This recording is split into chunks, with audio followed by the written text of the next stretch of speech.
planner friends. So today I wanted to quickly show you a comparison video of, well, one, the planner I've used all year for memory keeping, and then a new planner that I bought pretty much to do a comparison and, to see which one I'll want to use for 2021. Now, this will be my struggle for memory keeping, as that's what I typically use the Cousin for. So if I do go ahead with using the Wonderland, I'll have to make sure it'll work for me. So with that aside, this is the 2021 Hobonichi Cousin, and this is the Wonderland planner. This is the A5 size as well. And I just want to point out the main difference. They are exactly the same size. Sorry, I was checking my watch, but not the same in thickness.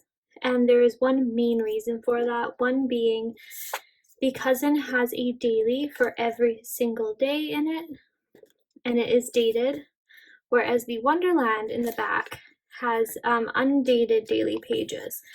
And I'm not entirely sure how many there are. I just knew that when I was trying to find information on this planner, there was not very many videos on it, especially for a comparison, so I knew I wanted to make one. It goes from 214 to 288. Is that right? 213, I guess? No, that should, yeah, I guess so.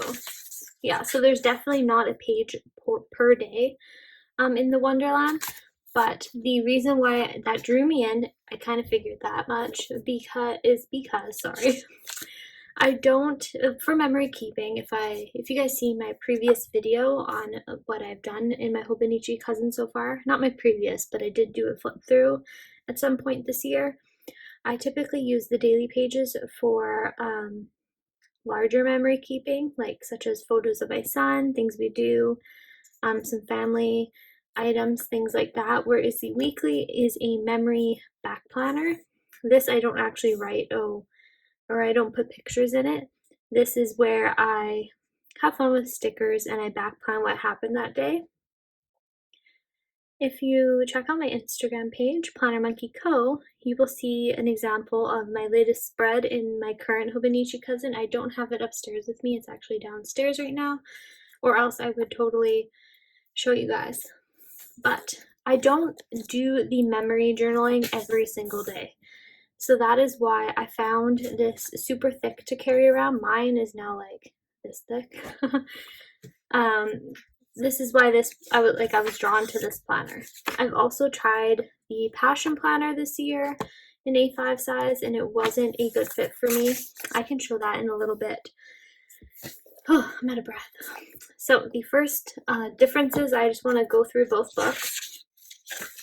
So right away when you open it up, in the Wonderland you have a good sized index. That's because the daily pages in the back are numbered. And when you open up the Cousin, you have a yearly calendar view for the current year, following year, and next year. Next page is this kind of year at a glance page. You have obviously all 12 months. A lot of people use this as their index for their daily pages. I've seen people do goals, trackers. I've tried it all as well.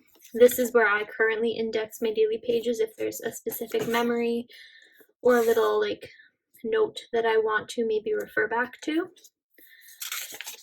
So the index is quite large in the Wonderland. Then you have the year at a glance.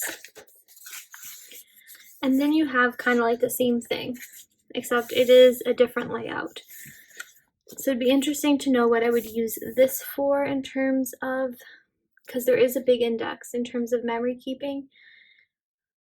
Yeah, that's something I would definitely have to think about what I could use this page for if I did go ahead and choose this planner. This will be great for students. It kind of has the years split up by quarters. I mean, or you could do like a really good memory of each month. This would also be good if you use this as a business planner. There's the fourth quarter. Then you have a tracker for every month. This is great. I really like this actually. It's technically like a project timeline, but you could yeah, you could use this for your habit tracking. Whereas after these, you go right into the monthlies, and that's something again with the Cousin that you'll find is different. You have all the months in the beginning, and then you have the weeks right after, and then there's the daily pages. And so for months, you get December of, well, for 2021's planner, you get December 2020 through January 2022. Actually, you get, I thought I only went to January. You actually get through March of 2022 in the months. And whatever it is, the weeks, it just goes until the very end of the year. So that's one little difference there. As you can see also, the coloring of the book, this is, I think, more minimal. Some people won't like the browns. I'm pretty sure it's definitely more brown than gray. I've heard some people say gray, but in my opinion, it's definitely more brown or taupe. Yeah, so you have one of these for every single month, which is amazing. And then it does start in November. So you have your November monthly, and then you have your weeks for that month. And then you have a November review and a December overview. This is where I typically put my goals. Yeah, so that's where it's different, where the weeks, or not the weeks, sorry, the Cousin has your monthly, weekly, and dailies all split up into their own sections, and the Wonderland incorporates all the monthly and the weeklies within the same section, and then of course the dailies are undated. This is going to be a big decision for me, which one I'll want to use. Also, obviously you can notice this right away. The size difference of the boxes. You can see the width. And the weekends here, you get a full long weekend in the Cousin, and in the Wonderland, you actually get a split weekend. So if that's something that matters to you, you might want to definitely do a comparison and see which one will work best for you. You have this little top section here, maybe for priorities, and you also have a bottom section, maybe it's for your to-dos.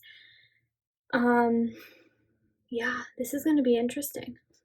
I actually don't know which one I want to use now. The paper is just as good in my opinion. I even find, yeah, I don't know. They're both Tomoe River paper, so there's no issue there. This is going to be definitely fascinating. I'm going to have to figure this out. I'm really excited. And obviously, whichever one I'm not going to use, I'm either going to do a giveaway or I'm going to sell it. I might keep both, and you know how we are as planner girls, we want to use everything possible. So yeah, the weeklies in this book actually doesn't start until December? No, it's January. Whereas the monthly starts in November. And then the Wonderland you can actually use right now, as you have a monthly and a weekly section for November, December, and then all the way to December next year, which again was appealing to me for those of us that like to start their planners early. And I think that's pretty much all I have to say. What's in the back? Yeah, so after the daily pages, you just have this thick, kind of like cardboardy thing, paper. And the cover of this is very smooth. Definitely is bendable. Same with the Cousin though. And I think they will both fit a clear cover. I'm going to go get one and then I'll show you guys. So I actually grabbed some clear plastic covers, and I also grabbed my Passion Planner just so I can show you the difference in comparison to that as well.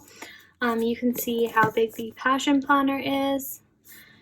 And I might as well just do a quick rundown of this planner. This is an undated one.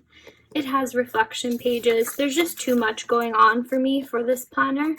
So the monthlies are all at the front, and then you have some notes pages, and then this is the weeklies. This is like one spread I used just to see if it would work, and I don't like how thick the paper is. If you want to use like different mediums, I think it would be good because it is a thicker paper, but yeah, this guy did not work for me for memory keeping. I mean, it's a great planner for other things. So this is the Midori A5 clear cover. I just got it on Amazon. I will see if it will fit.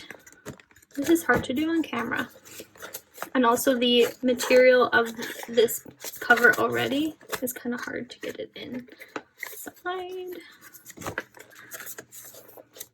Okay, there's the front, and these do fit really tight at first, even on the Cousin, and then they kind of get looser with use.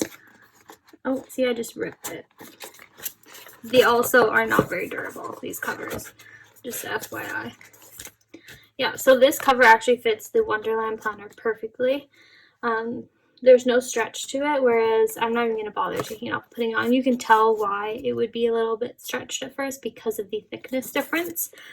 This is a Plannermonkeyco cover, a really old one. I'll just put this guy on here just to protect it for now. If I can even get, yeah, there we go.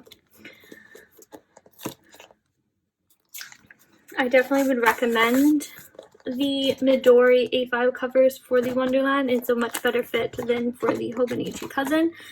And Plannermonkeyco makes these A5 covers specifically for the Cousin. So, at least she used to. So they fit perfectly as is. It does stretch out a bit with use if you chunk up your Cousin, but I think, yeah, this is going to be a hard decision. Let me know in the comments what you guys think, what you think I should use for my memory keeper next year. Or I could even use one for a business planner. I even thought about that. But I don't need, yeah, I don't know. You'll see my planner line up shortly once I figure this out. I hope you enjoyed this video. I hope this helps some of you decide if you're in between the two Tomoe River paper planners, which one to go for. Wonderland also carries a B6 size if that's what you're into. So yeah, I'll see you guys in my next video. Bye!